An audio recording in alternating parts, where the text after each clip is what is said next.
I got another little message for my fellow brothers and sisters in Christ, okay? And even others outside of the church. True Christians strive hard to live holy, righteous lives, acceptable to the Lord our God.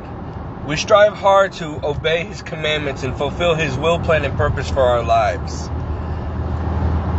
While the rest of you lukewarm people who are Christian by title or just baptism or maybe go to church on Sunday, you only deign to be a Christian. We strive hard to be true Christians and to enter by the narrow gates to get to heaven, while you only deign to go to heaven. Do you see the difference? We put in extra effort. We make a lifestyle, a daily lifestyle out of our Christianity. You only call yourself a Christian and live a worldly life and maybe go to church on Sunday. You only deign to be a Christian, while we work our butts off to be Christian. So let that sink into your head. And why am I saying this? Because I've actually had other people, including other Christians, Catholics, Christians, whatever, I don't care what denomination you are, challenge me and say, "Oh, you preach a lot. What gives you the authority to preach? What makes you so sure? Why are you so sure about your faith? How do you know God exists? Why does God always answer your prayers? Why does He give you cars and houses when you need it? And money? Why are you always making videos about miracles and blessings that you're walking in? What makes you so special, Stephen? Why does the Lord not hear my prayers? He doesn't save people for me who are my family members when they're dying. I don't get visitations from Jesus and the Blessed Mother. I don't get miracle after miracle like you claim to. Why does He answer your prayers and not mine? I think you're making it up. Because while you only deign to pray, while you only deign to go to heaven, while you only deign to be a Christian, I work my butt off to try to be holy, to try to obey, to try to please God. I pray and I believe. I believe with all my heart that Jesus Christ is Lord, that He raised from the dead, that He's coming back, that the Bible is true. I believe that with all my heart. You only deign to believe it. You look down your nose at the Bible as, it's just a book. Maybe it's true, maybe it's not. Maybe it's just guidelines. So with that attitude problem, you're messing it up for yourself. You're blocking the blessings. You are not in a true relationship with Christ. You are not living a true Christian life. Because while the rest of us make it our entire life, we center our entire life around getting it right, you only deign to be a Christian.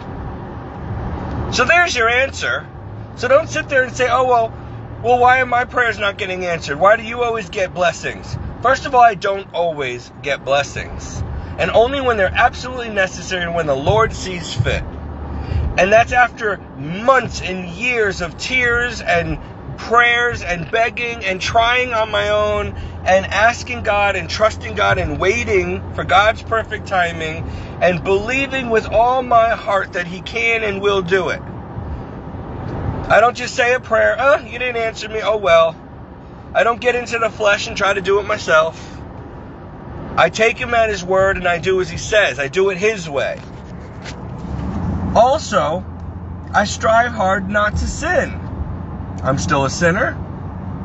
I'm still not where I need to be, but I really make it a point not to. Maybe your sinfulness is getting in the way of your blessings or prayer life. Maybe the fact that you're still living too worldly and that you got one foot in the world and one foot in the kingdom instead of both feet planted in the kingdom. Maybe that's why you're not getting prayers. Maybe you don't take your faith seriously enough, as I do, as others do. Maybe you don't take Jesus seriously enough. with proper fear and reverence. So if you don't take your religion, your faith, serious enough to make it your whole life centered around it, to live and breathe it every day, if you don't take Jesus serious enough, if you don't have faith enough, well, there's your answer, Sherlock. Why should God roll over and open the floodgates of heaven to give you a blessing that you don't deserve when you only deign to believe, only deign to be a Christian, only deign to pray? You know, you're not really a Christian. You're not really striving to the point of bloodshed or even risking your own life and all your possessions in order to have eternal life. You don't do that. And then you sit there and say to someone like me, what makes you so special? Why does God hear your prayers? Why do you always get help all the time from on high, but I don't? Well, you already know that answer. I don't. That's between you and the Lord. Maybe your attitude stinks. Maybe you're jealous right there. Maybe you're envious. That'll block a blessing. Maybe you're not really pressing in and persevering in prayer. Maybe you don't go to church more than just once a week. Maybe you don't go to confession. What are you not doing that God commanded? And then you sit there and say, oh, there's no God. Well, how do you know? Because he doesn't answer my prayers. Maybe he doesn't have to do politics for you. Maybe you don't deserve an answered prayer because your attitude stinks. If you only deign to believe in the existence of God, but you don't believe it with all your heart and life, well, there's your answer. Lord, have mercy on me, a sinner, and I'm a terrible preacher. I just passed the church. Anyway, you know, I mean, it's common sense. You know, how much effort do you give the Lord? How much do you really live for him? Not just in public, but behind closed doors. In your heart, in your mind, in your thoughts. You know, in your everyday life, in your job. What do you do for him? Do you go above and beyond for him and bend over backwards for him to say, Lord, here I am, I love you, I'm trying, I'm really trying? Or do you just live a normal, average, worldly life, maybe go to church on Sunday, maybe say a prayer here and there before bed, or maybe grace if you even think of it, and then you just think that he's gonna, oh, okay, move heaven and earth for you because you're doing it for him? You're not even, come on. There's people out here who really need the help. People like me. People who really risk their life and everything for the Lord. That's why he hears some of us more than others, because we really go all in. So why wouldn't he? He's a God of his word.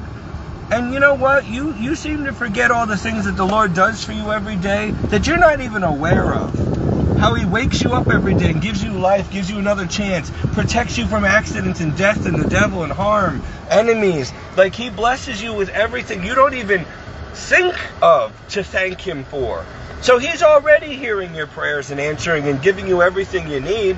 You don't even realize. You're just so used to him handing everything to you that you got spoiled. And you think it's just normal, and that you actually take the credit yourself. Do you know how many people take credit for things that should be given to the Lord? Oh, I work hard, and I earned this house, and I got this job. But you would not be able to work hard if the Lord did not give you good health. You would not be able to have that job if the Lord didn't give you the background and the ability to get the education to get that job, or put you in the right place at the right time, or gave you the skills to do the job. He did that, not you. You owe God everything. You and I cannot take credit for a single thing good about ourselves. Only the bad. We can only do bad. God can't. But anything good comes from above. That's in the Bible. So don't sit there and say, oh, the Lord doesn't do this for me, doesn't do that for me.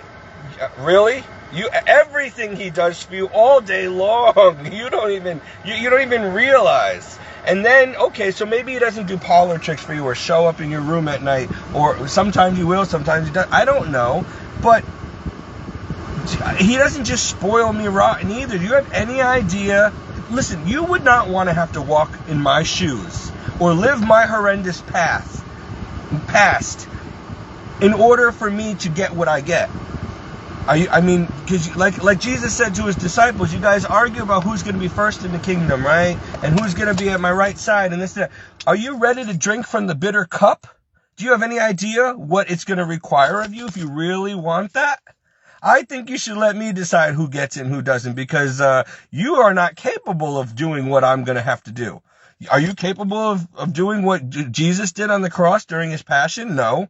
Well, that's what it requires. So Jesus, knowing this, he's like, listen, be careful what you ask me for. You don't have any idea what you're asking.